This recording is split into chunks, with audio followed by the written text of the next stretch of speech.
Hello foodies, ఎలా ఉన్నారు అందరూ? ఐఎమ్ కవిత. ఇవాళ ఈజీగా పల్లి చిక్కిని ఎలా తయారు చేసుకోవాలో చూపిస్తున్నాను.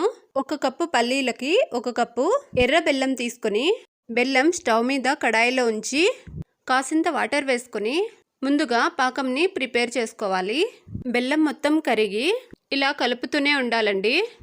ఇప్పుడు ఒక ప్లేట్లో వాటర్ని తీసుకొని ఇలా చెక్ చేసుకుంటే పాకం విడిపోకుండా ఇలా ఉండగా వచ్చింది అంటే పాకం పర్ఫెక్ట్గా వచ్చినట్టు. చూస్తున్నారుగా, ఇలా వేస్తే టంగుమని సౌండ్ రావాలండి.